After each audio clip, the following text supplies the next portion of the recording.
Noh, paneme uue video käima või? Selles videos me veel sõitma ei hakka. Me oleme Speedestil, aga me ei hakka sõitma siin videos. Jah, et me teeme nüüd, see on Speedesti eelne video. Speedesti sõiduvideo hakkab samas kohas pihta.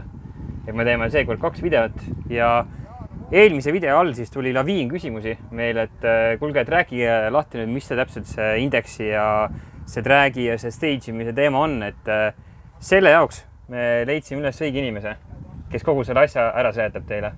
Ja me tegime Instas ka, et kes meie Instat veel jälgi, siis minge vaadake. Tegime seal küsimusti ju ka, et küsisime veel lisaküsimusi ja nüüd võtame selle kõik kokku ja lähme siis otsime selle mehe ülesse, kes meile kõik need asjad selgeks räägib. Praegu vist veel ei ole kedagi, alles pannakse, me oleme nii vara kohal, et seda stardiala alles pannakse püsti. Me oleme tegelikult täna reede siis üldse, et Speedest on homme laupäeval, aga me oleme juba reedel täna siin kohal, nagu näete, boks on üleval. Aga siin on meil natuke uuendusi, veel nendest ei räägi. Järgmises videos. Seda näete järgmises videos. Lähme siis kõnnime väikse sinna poole, vaatame, kas me leiame tuttava näo ja hakkame väikse pihti selle säätamisega siis. Davai. Nii, oleme kinni püüdnud siin Kaarel Orose siin kiiret toimetuste vahel ja siis nagu me ennem alustasime videot, et siis Kaarel aitab meil kõik need asjad, küsimused ära lahendada, mis meil tulnud on. Väga hea lootus. Aga alustame äkki sellega, et kes sa oled ja mis sa teed ja meie vaatajatele? No, mis ma olen, mis ma teen? Ma olen selles täna olen ma tegelikult peakohtuniku rollis siin Speedestil. Tavaelus või ütleme nii-öelda igapäeva kiirenduselus tegelikult veame Kristjani ja Jaanusega eest sellist üritust nagu EDRA. Aitame siis tegelikult Eesti kiirendusel saada paremaks. Ja siis siukse side businessina osalen ka veel EAL-i kiirendusalakomitee töös. Väga palju toimetusi. Nii on. Aga kuna meil on kiire, siis hüppame kohe küsimuste juurde. Et esimene põhiline küsimus on meil see, et mis tähendab üldse need indeksid ja need erinevad klassid. Et räägime ära nagu need, ja meil on mingi aeg ette antud, millest tohi üle sõita, alla sõita ja nii edasi. Alustame sellest, et see on juba enne võistlust on vaja ära otsustada tegelikult. Nii on, sest et meie maal on kombeks see, et sa registreerid ennast sinna klassi ära, kus sa sõita tahad ja sõidad selle vähemalt ühe ürituse, sõidad seal klassis ära. Miks meil on enamus indeksklassid ongi tegelikult see, et välistada sellist, kuidas seda nüüd öelda, kas rahakoti mängimist või ütleme sellist asja, et pigem on see, et me oleme tahtnud teha klassid selliste vahedega, et saaksid kõik sõita, eks ole, sekundilised vahed ja et alustame street klassist, eks ole, siis lähme edasi street A, street B ja igal klassil on ette antud indeks, millest kiiremini sõites, ehk võtame näiteks street B, eks ole, 11.9, kui sa sellest sõidad kiiremini oma kas ajasõidus, siis see sõit ei lähe arvesse, kui sa finaalis sõidad kiiremini, siis sa oled juba kaotanud. Ehk seal ühesõnaga see indeks on pandud just nimelt ette selleks, et see on see ideaalne aeg, mida sa pead täpselt sihtima. Siis oli vist küsimus ka, et kas mingi kiiruse vahe on ka, vaata, et indeks on nagu ajaline, siis on ka mingi kiiruse siis seal. Indeksklassides ei ole kiiruse piiranguid ja meil ei ole mitte üheski klassis tegelikult kiiruse piirangut ainukene, mis võib olla kiiruse piirangud on siis auto tehnilisest olukorrast tulenevaks. Näiteks see, et ma ei tea, teil on autol all rehvid, mille maksimaalne kiiruse limiit on näiteks 210 km tunnis, siis tehniliselt panevad märke juurde, et sellel autol on maksimaalne lubatud kiirus 210 km tunnis. Kui see läheb üle, siis jällegi see sõit ei lähe arvesse ja kui see on korduv rikkumine, siis võib ka võistlustelt eemaldada. Sellega on selge.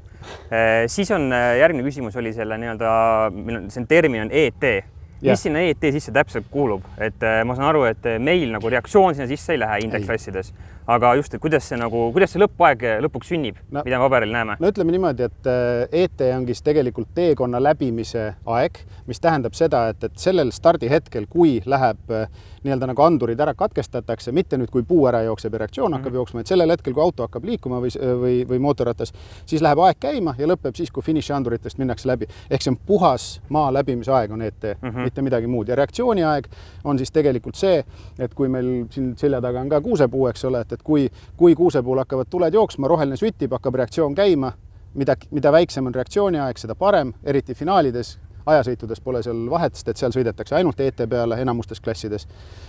Aga ma tean, et kindlasti üks küsimus on ka, mis asi on ET ja RT ja kuidas võidetakse ja kuidas ei võideta, et siis tegelikult, kui me juba oleme selle RT juures, siis nagu ma ütlesin, ajasõitudes ei ole seal mitte mingit vahet, eriti kui ta oleks indeksklassides. Siis indeksklassid kvalifitseeruvad selle järgi, kes sõidab kõige lähemale oma klassi indeksile, ehk Street B see näide, mis meil oli. Kui sul on 11.9.01 näiteks, siis on suur tõenäosus, et sa oled kõige esimene nii-öelda kvalifitseeruja ja saad kõige parema koha eliminaatori tabelites. Nüüd, kui me läheme finaalsõitudesse, siis seal loeb nii ET kui RT. Ehk eriti indeksklassides on nagu asi selles, et sisuliselt võidab see, kes on finišijoonel enne teist võistlejat, aga ei sõida indeksit lõhki. Ehk kui me võtame näiteks niimoodi, et me oleme sinuga kõrvuti, mõlemad tahame seda 11.9 sõita, sina näiteks saad ideaalse reaktsiooni aja, võtad, ma ei tea, 0,05 sekundit reaktsiooni aja, mina tulen, ma ei tea, magan 0,2 sekundit näiteks, mis tähendab seda, et sul on juba eelis 0,15 sekundit minu ees. Ehk jõuda finišisse nii-öelda. Just. Ja, aga me ei tohi kumbki oma aega lõhki sõita. Ja selles mõttes, et kui sina näedki, hakkad lõpupoole jõudma, lased veidikene gaasi maha, eks ole, et teine tagant ei tule. Aga kui mina pingutan ja sõidan 11.8, siis olen mina kaotanud. Automaatselt. Aga näiteks on juhus jällegi sellele, et kui 0,15 sekundit oli stardis meil vahe, aga sul, ma ei tea, juhtub tee peal midagi, lööd käigu mööda näiteks, ja sa sõidad mitte 11.9, vaid sõidad 12.2 näiteks, mis tähendab, et 0,3 ideaalsest sõidust nii-öelda nagu kehvemini, ja mina suudan sõita 11.9, siis finaalsõitudes võetakse sinu RT, liidetakse sinna ET, ja siis kellel on väiksem see, kui ET ei ole katki, ehk antud näite puhul oleks siis olnud niimoodi, et sina oleks saanud, eks ole, 13.2 pluss 0,05 ja mina oleks saanud siis 11.9 pluss 0,2, ehk siis ma oleks 12.1 ja 12.3, eks ole, mis me tahad rääkisime. Ühesõnaga, ma oleks võitnud hoolimata sellest, et ma jäin stardis võib-olla magama, eks ole, ET pikem ja nii edasi. Samamoodi võib ka olla teistpidi, et ma võin sõita kiiremini, aga mul reaktsiooniaeg on kehvem ja tänu sellele saan ma ka kaotada. Ehk ühesõnaga ET pluss RT, kellel on väiksem, on põhimõtteliselt võitja. Ja kes nüüd jälgida jõudis, siis siit tuleb ka see vahe vahele, et kui sul, või kuidas võib tekkida olukord, et mul lõpuaeg on kehvem, aga tegelikult ma võidan. Just. Isegi niimoodi, et kumbki ei sõida lõhki. Et see ongi see, et reaktsiooniga siis nii-öelda on mul nii-öelda rohkem aega, et see distants läbi sõita põhimõtteliselt. Kui mina võtan eelduse, ma võtan parema reaktsiooni. Just, täpselt nii on. Et sealt võib ka see vahe tulla, et nii mitmes videos on meil juhtunud niimoodi, et finaalides minul on näiteks Superspeedis 10.9 indeks ja mul on näiteks aeg on 11.02 ja vastas on 10.98 ja siis kõik vaatavad, mis toimub? Kas see on nagu mingi puu error või mis toimub? Timing-süsteemi viga vaata. Et see on nagu nii raske alguses lahti mõistada, et mis juhtus praegu ja miks see niimoodi kokku läks. Aga jah, et finaalides eriti loeb reaktsiooniaeg pluss nii-öelda see tee läbimise aeg ja selle nii-öelda nagu väikseim omanik on see, kes võidab. Just. Korraks mainisid eliminaatortabeleid. Räägime korra sellest ka, kuidas koostatakse eliminaatortabeleid? Õnneks seda me enam käsitsi ei tee, seda nüüd teeb automaatselt nii-öelda ajavõtusüsteem, aga eliminaatortabelid tegelikult me koostame vastavalt FIA Sportsman läderile nii-öelda või nendele tabelitele. Need on küll meie enda autosport.ee kiirenduse lehel nii-öelda saadaval, kus on reeglite all see kirjas, või ka FIA enda lehelt otsides. Peast ma ei julge öelda, kes seal kuidagi kokku lähevad, see sõltub mitmene ellikas on ja nii edasi, et see on päris keeruline süsteem, mis sinna on üles ehitatud. Kusjuures see kas see oli 7. Pro ellikas, kus on nad ühel poolel või? Mingisugune 1 või 2 ellikat on, kus nad on hästi naljakalt risti. Tähendab, ei ole nagu eri pooltel. Muidu nad on eri pooltel ja saavad ideaalis finaalis kokku, aga ühel või kahel juhul on nad täpselt erinevatel, ühel poolel. Ja see on siuke nii rare case, et seda meil väga ei juhtu. Siis järgmine küsimus, Sportsman 3 ja Pro 3, mis vahe on? No nende vahe on eelkõige klassidest. Alustame sellest, et kõik nii-öelda nagu lihtsamad ja kergemad klassid sõidavad Sportsman 3-ga. Sportsman 3, kui me vaatame see selja taha, siis Sportsman 3 mõte on selles, et kui on pre-stage ja stage põlevad, siis lähevad 0,5 sekundiliste vahedega kollased ja siis roheline. Ja Pro 3 kui selline on siis superklassides ja Outlaws meie nii-öelda nagu klassides. Ja sellel on niimoodi, et 0,4 sekundilise delay'ga süttivad kõik 3 kollast ja siis läheb roheline. Ehk see ongi, miks see on nagu üldse välja mõeldud, see Pro ja Sportsmani vahe on see, et kuna Sportsman 3 kasutatakse tavaliselt selliste kergemate ja lihtsamate ja aeglasemate klasside puhul, kellel pole ülekuumenemisohtu ega mingit muid asju. Ja Pro 3 on just nimelt nagu nimigi ütleb nagu pro autode jaoks, ehk siis kõik kõige kiiremad autod, kellel ongi see, et tal ei ole aega see 1,5 sekundit siin oodata gaas põhjas, eks ole, kuni kõik asjad ülekuumenevad, et temal on ja minek. Kohe vajab minekut. Just. Ja see aasta nüüd on see, et enam siis starter tegelikult nuppu vajuta, siis vaid on see, et on autostart siis. Ta vajutab nuppu ikka, ta annab süsteemile märguande, et nüüd autostart sisse lülitada ja sealt võtab süsteem kogu aja lugemise ja kõik muud asjad üle. Siin tekkiski väike segadus, tegelikult eelmine võistlus me vaatasime, et kas on nüüd autostart või üle, et starter ikka midagi vajutab veel. Vajutab. Okei. Aga mis see nüüd vahe on siis sellel? Miks see nii tehtud tegelikult on? Autostart on see, et autostart esimeseks seal puudub inimlik faktor vahel, seal on automaatne nii-öelda nagu random generator vahel, mis genereerib siis milline on see aeg, millal läheb puu käima. Et ei saa olla see, et näiteks kui starter ütleb, et ma ei tea, mulle meeldib parem rada rohkem kui vasak, ma ootan, kuni parem näiteks puulib üles või saab nagu paika, eks ole, ja siis vajutab nuppu. Et autostart välistab selle, aga mida nii-öelda nagu starter teeb, on see, et kuna tehakse burnout'e, tehakse kõiki muid asju, kui sellel hetkel oleks näiteks autostart juba aktiveeritud, siis autostart aktiveerub süsteemipõhiselt siis, kui on olnud 0,6 sekundit keegi paigal stage'is. Mis tähendab seda, et kui sa teed näiteks burnout'i, jääd kogemata seisma stage'i sinna, kui mul oleks autostart aktiivne, siis sinul hakkab nii-öelda põhimõtteliselt sina loetakse kõik paigas, just. Ja siis vastasel hakkavad kõik muud taimerid juba jooksma. Et seda välistada, tehakse autostart, lülitatakse sisse sellel hetkel, kui starter annab märguande. Ehk minge paika, siis lülitakse autostart sisse ja sellel hetkel starter enam midagi ei kontrolli, midagi ei tee. Ja alati on veel ka võimalus see, et nagu ikka tehnika, eks ole, siis on ka võimalus starteril alati override'id autostarti anda manuaalne nii-öelda nagu start. Vot see on päris hea info, mida ma ei teadnudki tegelikult veel, et starteril ikka mingi ülesanne veel on. Nagu nii-öelda, et panna sinna see nupp sisse, et ei ole nagu täisautomaatika veel ei ole. Tegelikult ta on täisautomaatika, ega üheski kohas, üheski maailma otsas ei ole seda, et autostart on kogu aeg sees, just nimelt nende asjade pärast, et vahepeal on sul rehvisuit seal raja peal, vahepeal astub meeskonnaliige kuhugi stage, eks ole, kui need burnout'ist jooksevad läbi näiteks, et autostart alati ka igal pool mujal maailmas lülitatakse sisse sellel hetkel, kui starter veendub, et mõlemad autod hakkavad minema stage ja siis lükatakse nupp üles ja siis on autostart aktiivne. Okei. Selge. Sellega on asi klaar nüüd lõpuks. Rääkisime ära.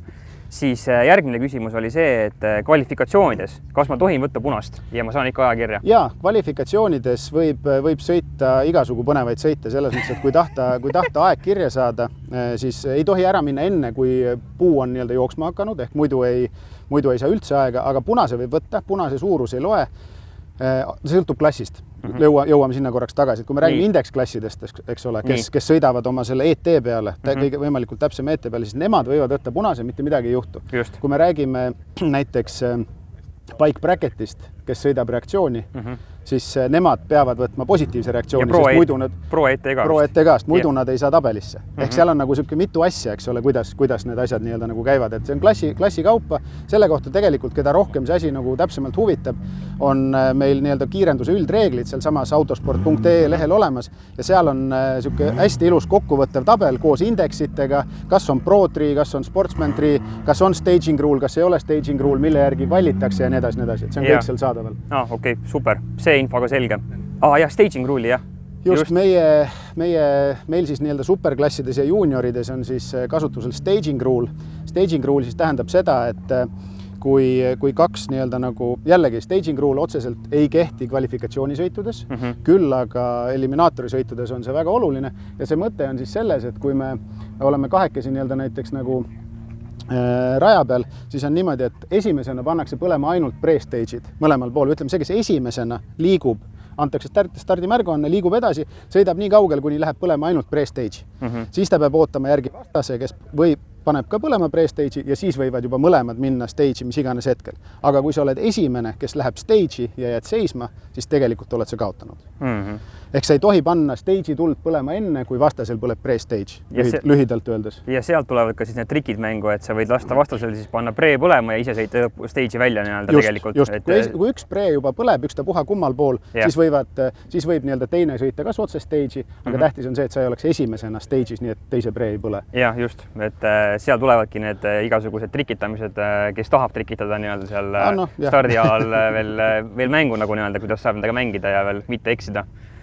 Okei, oli meil veel küsimusi, Karl, praegu? Siis üks küsimus oli veel see ka, et lõpus on 2 koonust nii-öelda seal, kumma peale aeg kinni läheb? aeg läheb ikka kinni viimase nii-öelda andurite paari peal, mis tegelikult ongi see, et miks meil on raja peal nii-öelda nii palju neid andurite kohti, ongi see, et me võtame 330 jala peal, võtame siis ainult kiiruse, ainult aja ja 660 ja finiš võtame nii kiiruse kui aja. Miks on seal topelt nii-öelda nagu andurid lõpus ja poole maa peal ongi seesama, et esimese ja teise anduri vahena arvutatakse välja kiirus ja teine andur lööb kinni nii-öelda nagu aja. Ehk ikkagi viimane koonus või viimane foam või viimane lipp või mis iganes meil raja peal see märgistus on, siis sellest läbi sõites läheb alles aeg kinni. Okei, ehk siis ikkagi viimane loeb see. Ajaliselt loeb viimane, kiirust loetakse siis nii-öelda nagu lihtsalt arvutustehtena, kuna meil on 20 meetrit on see nii-öelda selle kiiruse träpi pikkus, siis selle vahel nii-öelda... Sõitjana tundub olevat see 1 meeter seda, aga reaalselt. No loogiline, kui sa sõidad 200+ kilomeetrit tunnis, siis ta ongi nagu olematult pisik. Jaa, see tuleb, et nad on kõrvuti seal, et mis asja, mis seal üldse toimub. Tegelikult on vahe 20 meetrit ja selle alusel me arvutame välja kiiruse sealt. Jaa, okei. Nüüd me vist oleme küsimustega, oleme ühel pool, aga Karl äkki keera see ära, siis vaatame neid lasereid ka, vaata, kuidas toimib see nii-öelda autod, kui hakkab ikka liikuma, et kuidas need laserid siin maas on või mis asi üldse võtab neid autode distantse? Nii käib. Nii, ja nüüd on see asi, mis tegelikult hetkel paljastatud, siin tuleb vist mingi kate tuleb peale. Jaa, meil on siin kate kõrval tegelikult ja katet me hetkel peale ei pannud just nimelt selle filmimise pärast. Et siin stardialas siis tegelikult on 3 erinevat andurit. Ongi siis samas nii-öelda pre-stage, stage ja siis on kaardiandur, kui me siit vaatame, on 3 kiirt.